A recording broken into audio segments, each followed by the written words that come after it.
بسم اللہ الرحمن الرحیم۔ ہم آج پھر روحانی کوشچن آنسر سیشنز کے ساتھ یہ پروگرام کر رہے ہیں۔ ہم سوالات شروع کرتے ہیں۔ پہلا سوال یہ ہے کہ اللہ تعالیٰ نے قرآن پاک میں فرمایا ہے کہ بری عورتیں برے مردوں کے لیے ہیں اور برے مرد بری عورتوں کے لیے ہیں، جبکہ ہم اس دنیا میں دیکھتے ہیں کہ سب کپلز میں ایسے نہیں ہوتا۔ تو اس بات کی کیا تشریح ہے؟ اس آیت کی اصل تشریح، اصل مطلب کیا ہے؟ یہ سورہ نور کی آیت نمبر 26 ہے۔ اگر ہم اس کا شان نزول دیکھیں تو وہاں سے ہمیں سچویشن کلیئر ہو جاتی ہے۔ شان نزول اس کا یہ ہے کہ حضور پاک صلی اللہ علیہ وآلہ وسلم، آپ کے ساتھ آپ کی زوجہ پاک حضرت عائشہ صدیقہ رضی اللہ تعالیٰ عنہا تھیں، اور ایک پورا قافلہ تھا جو کہیں جا رہے تھے، سفر کر رہے تھے۔ اس سفر کے دوران کچھ دیر کے لیے حضرت عائشہ صدیقہ رضی اللہ تعالیٰ عنہا آپ صلی اللہ علیہ وآلہ وسلم سے اور اس قافلے سے کچھ دیر کے لیے الگ ہو گئیں، الگ رہیں، اور بعد میں انہوں نے ری جوائن کیا۔ تو جتنی دیر آپ اس قافلے کے ساتھ نہ رہیں، کسی دوسری جگہ پر تھیں، تو کچھ شیطانی ذہن والے لوگوں نے آپ کی ذات پر، آپ کے کردار کے حوالے سے حضرت عائشہ صدیقہ رضی اللہ تعالیٰ عنہا پر تہمت لگائی، کردار کے حوالے سے۔ تو اس تہمت کا اللہ تعالیٰ نے آیت مبارکہ نازل کر کے جواب دیا۔ آیت مبارکہ اس طرح ہے، بسم اللہ الرحمن الرحیم: الخبیثات للخبیثین والخبیثون للخبیثات والطیبات للطیبین والطیبون للطیبات۔ اس آیت مبارکہ کی جو تشریح، تفسیر، مطلب نکالا جاتا ہے عام طور پر وہ یہی نکالا جاتا ہے کہ خبیث عورتیں خبیث مردوں کے لائق ہیں اور خبیث مرد خبیث عورتوں کے لائق ہیں۔ اسی طرح پاک عورتیں پاک مردوں کے لائق ہیں اور پاک مرد پاک عورتوں کے لائق ہیں۔ یہ ایک مس انڈرسٹوڈ سی اس کی تشریح ہے۔ اس کا جو اصل مطلب بنتا ہے وہ یہ ہے کہ اللہ تعالیٰ نے یہاں سائیکولوجی، انسانی سائیکولوجی کی بات کی ہے، بیہیویئر کی بات کی ہے۔ یہ جو لفظ ہے الخبیثات، اس سے مراد خبیث عورتیں نہیں ہیں، اس سے مراد خبیث بیہیویئر ہے، خباثتیں اس سے مراد ہے۔ اور جو آگے ورڈ ہے للخبیثین یا خبیثون، یہاں اس سے مراد خبیث مرد نہیں ہے، اس سے مراد خبیث مائنڈ سیٹ والے لوگ ہیں۔ ایک طرف مائنڈ سیٹ کی بات کی جا رہی ہے، ایک طرف بیہیویئر کی بات کی جا رہی ہے۔ اسی طرح الطیبات، اس سے مراد پاک عورتیں نہیں ہیں، اس سے مراد پاک بیہیویئر ہے، اچھا پازیٹیو مثبت بیہیویئر ہے۔ اور طیبین یا طیبون سے مراد پاک مرد نہیں ہیں، پاک مائنڈ سیٹ والے لوگ ہیں۔ تو مطلب اس آیت مبارکہ کا یہ بنتا ہے کہ خباثتیں یا خبیث بیہیویئر خبیث مائنڈ سیٹ والے لوگوں ہی سے متوقع ہے، اور خبیث مائنڈ سیٹ والے لوگ ہی خبیث باتیں کرتے ہیں یا حرکتیں کرتے ہیں۔ اسی طرح پاکیاں پاکوں کے لیے ہیں، یا پاک بیہیویئر جو ہے وہ پاک مائنڈ سیٹ والوں کے لیے ہے، اور پاک لوگ ہی پاک مائنڈ سیٹ کے اہل ہیں۔ یہ اس کا مطلب بنتا ہے۔ اگر ہم بالکل اس سے تھوڑا سا آگے جائیں تو اللہ تعالیٰ فرماتے ہیں، اسی آیت کا جو اگلا حصہ ہے وہ ہے اولئک مبرؤون مما یقولون۔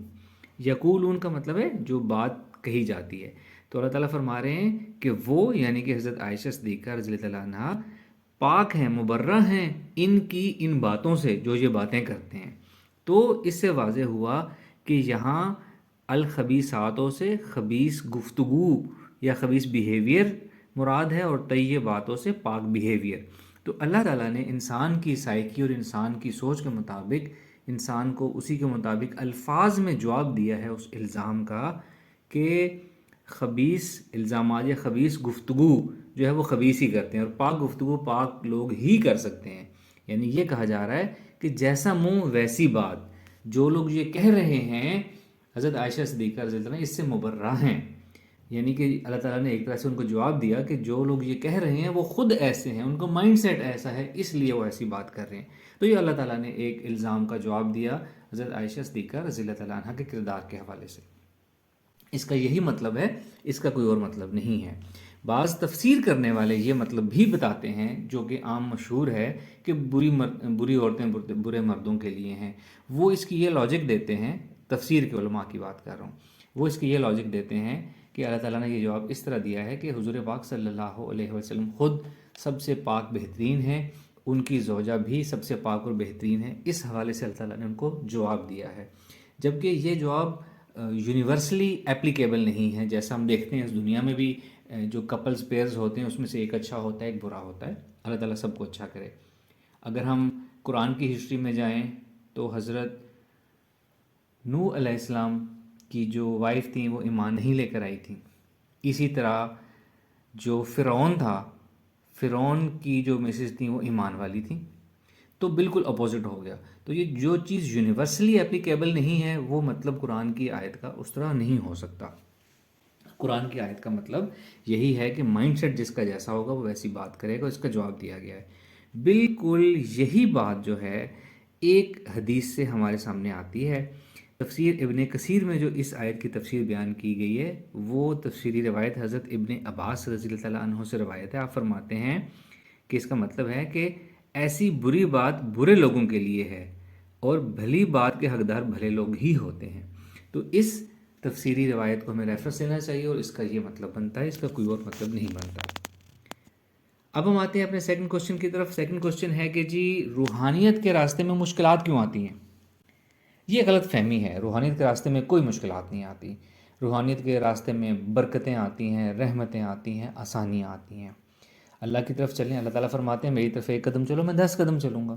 تو اس سے برکتیں آتی ہیں. اگر کسی کی زندگی میں مشکلات آ رہی ہیں تو وہ اس کے اپنے غلط بلیف کی وجہ سے آ رہی ہیں. یا ایک وجہ یہ ہوتی ہے کہ ہم زندگی میں کوئی بھی روحانیت کا کام کریں، دین کا یا دنیا کا کوئی بھی پروجیکٹ کریں نا، تو اس کے راستے میں تھوڑی سی بیریئرز آنا شروع ہو جاتے ہیں. یہ زندگی امتحان لیتی ہے. اس کا تعلق روحانیت سے نہیں ہے، یہ ہر کام میں ہوتا ہے. کوئی نیا کام شروع کرنا، بڑا ارادہ کریں، بڑا کام کرنا شروع کریں تو کچھ تھوڑی سی مشکلات آ جاتی ہیں.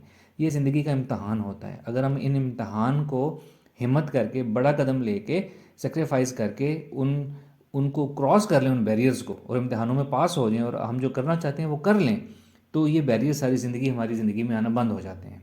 اور اگر ہم ان بیریئرز کو دیکھ کے اپنا کام چھوڑتے چلے جائیں تو بیریئر ساری زندگی ہمارے سامنے آتے رہتے ہیں. تو اس بیریئرز کو آپ نے خود اوائڈ کرنا ہے. کوئی ایسی بات نہیں، روحانیت کے راستے میں مشکلات نہیں آتی، نہ ہی آزمائش آتی ہے. اگر ہم آزمائش کی بات کریں تو روحانیت کے اگر 100 درجے ہیں تو جس نے 50 سے اوپر 60-70 درجے پہ پہنچ گئے اس کو اللہ تعالیٰ آزمائش دے سکتے ہیں مزید روحانیت بلندی دینے کے لیے. ہم لوگ دنیا دار لوگ جو پہلے درجے پہ بھی نہیں پہنچ پاتے، ہمارے راستے میں آزمائشیں روحانیت کی وجہ سے نہیں آتی، وہ ہمارے اپنے اعمال یا دنیا کی نارمل آزمائشیں ہوتی ہیں. نیکسٹ کوشچن ہے جی کہ ہمیں خواب یاد نہیں رہتے، خوابوں کو یاد رکھنے کا کوئی طریقہ بتا دیں. تو اس کا جواب یہ ہے کہ ہمیں خواب یاد رکھنے کی ضرورت نہیں ہے. زندگی میں اور تھوڑے غم ہیں کہ ہم خوابوں کو پہلے یاد رکھیں، پھر ان کی ٹینشن لیں، پھر اس کا غلط مطلب نکالیں اور پریشان ہوں. اگر کوئی خواب یاد رہنا ہوگا تو خود سے یاد رہ جائے گا. اگر اللہ تعالیٰ نے آپ کو خواب میں کچھ پیغام دینا ہوگا، کوئی امپورٹنٹ چیز بتانی ہوگی تو وہ خواب لازمی یاد رہے گا. جو خواب یاد نہیں رہتے اس کا مطلب ہے کہ وہ یاد رہنے کے لائق نہیں تھے، ان کی آپ کی زندگی میں ضرورت نہیں ہے، اس کو بھول جائیں آپ. آج کل جو ہمارے خواب آتے ہیں نا وہ ہماری زندگی کی، ہم زندگی میں جو کر رہے ہوتے ہیں نا صرف اس کی ریپرزنٹیشن خواب میں آتی ہے. بشارت والے مطالب والے خواب آج کل 95% لوگوں کو نہیں آتے. تو ہم سب ان کو جو خواب آتے ہیں ان کو بس اگنور کر دیا کریں. خوابوں سے متعلق ایک اور سوال ہے کہ جی مردہ لوگ خوابوں میں بہت زیادہ ملتے ہیں، کیا مطلب ہے اس کا؟ اگر ہم علم تعبیر کی کتابیں دیکھیں نا تو اس میں تو ہر بات کا مطلب ہے کہ اگر مردہ شخص نے آپ کے ساتھ یہ کہا ہے تو یہ مطلب ہے، یوں کیا ہے تو یہ مطلب ہے. وہ ایک بہت لمبی داستان اور بہت لمبا چیپٹر ہے. لیکن آج کل علم تعبیر والے خواب ہمارے اوپر اپلیکیبل ہوتے بھی نہیں ہیں. ماڈرن دور آ چکا ہے، 21ویں صدی ہے، ہماری سائیکالوجی بہت چینج ہو چکی ہے، ہمارا مائنڈ سیٹ بہت چینج ہو چکا ہے. ہمارے خوابوں کا تعلق ہمارے مائنڈ سیٹ سے ہوتا ہے. آج کل کسی کے خواب میں کوئی مردہ شخص آئے اور کوئی بات کہے تو اس کا وہ مطلب نہیں ہے جو آج سے 1200 سال پہلے تھا، 1000 سال پہلے تھا. اس کا مطلب اس وقت کے لوگوں کی سائیکالوجی اور تھی، ان کی مصروفیات، ان کا مائنڈ سیٹ اور تھا. ہم اور طرح کے لوگ ہیں. تو آج کل وہ مطالب جو کتابوں میں ملتے ہیں یا انٹرنیٹ پہ ملتے ہیں وہ خوابوں کے مطلب ہمارے اوپر اپلیکیبل ہوتے بھی نہیں ہیں. مردہ لوگوں جو خواب میں آئے تو اس کے صرف 2 مطلب ہوتے ہیں 99% کیسز میں.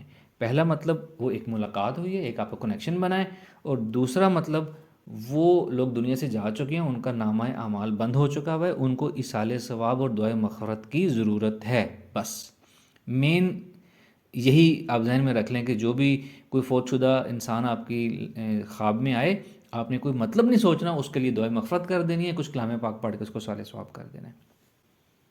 آگے چلتے ہیں جی۔ ایک سوال ہے کہ جی آپ کے جو اتنے سارے کورسز آپ نے کروائے ہیں جو آپ کے پاس موجود ہیں، کیا ہم یہ کورس کرنا چاہتے ہیں، کیا ہمیں ان کے سرٹیفکیٹس ملیں گے؟ بالکل نہیں، یہ فری کورسز ہیں، فری کورسز کے سرٹیفکیٹس نہیں ہوتے۔ اگر کوئی پوچھے کہ جی کیا ہم پے کریں تو سرٹیفکیٹ ملے گا، تو بھی نہیں ملے گا۔ یہ فری کورسز ہیں، ان کی سرٹیفکیٹ کی اہمیت نہیں ہے، ان سے آپ اپنی زندگی بدلیں اس کی اہمیت ہے۔ آپ کو کسی سرٹیفکیٹ کی ضرورت نہیں ہے، اگر آپ ان کورسز کو بدل کے اپنی زندگی امپروو کر لیں گے نا ان کورسز کو کر کے، تو آپ کو کسی سرٹیفکیٹ کی ضرورت نہیں رہے گی، آپ کے اندر صلاحیت، قابلیت، اونچی سوچ اور بہت کچھ آ چکا ہوگا۔ اسی طرح کا ایک سوال ہے، آج کا آخری سوال، کہ کیا آپ ریکی سکھاتے ہیں، ریکی کی اٹیونمنٹ دیتے ہیں؟ نہیں، ہم ریکی نہیں سکھاتے۔ ریکی ایک جیپنیز طریقہ علاج ہے۔ ایک جیپنیز بابا جی تھے جن کے اوپر کچھ سمبلز کا الہام ہوا تھا، ان کا کہنا تھا کہ جی ان سمبل سے ہیلنگ کی جاتی ہے، اور یہ میرے پہ الہام کے ذریعے مجھے دیے گئے ہیں ڈیوائن کی طرف سے، قدرت کی طرف سے۔ ہم ریکی نہیں سکھاتے، ہم مائنڈ پاور ہیلنگ سکھاتے ہیں۔ مائنڈ میں اتنی پاور ہے کہ بغیر کسی سمبل کے بھی وہ علاج کر سکتا ہے۔ پھر ہم مائنڈ پاور ہیلنگ کے ساتھ اسپرچول ہیلنگ کو لنک کرتے ہیں، کلام پاک کو لنک کرتے ہیں۔ ہماری جو مائنڈ پاور ہیلنگ ہے نا، وہ ریکی سے 100 ٹائم زیادہ افیکٹو، زیادہ فاسٹ اور زیادہ پاورفل ہے۔ وہ ہم سکھاتے بھی ہیں اور اس کی ہم اٹیونمنٹ بھی دیتے ہیں، اور بہت سے لوگوں نے سیکھی ہے اور وہ اس کو یوز کر رہے ہیں۔ آپ لوگ بھی ہمارے پاس سے وہ مائنڈ پاور ہیلنگ سیکھ سکتے ہیں اور لوگوں کو ہیل کر سکتے ہیں۔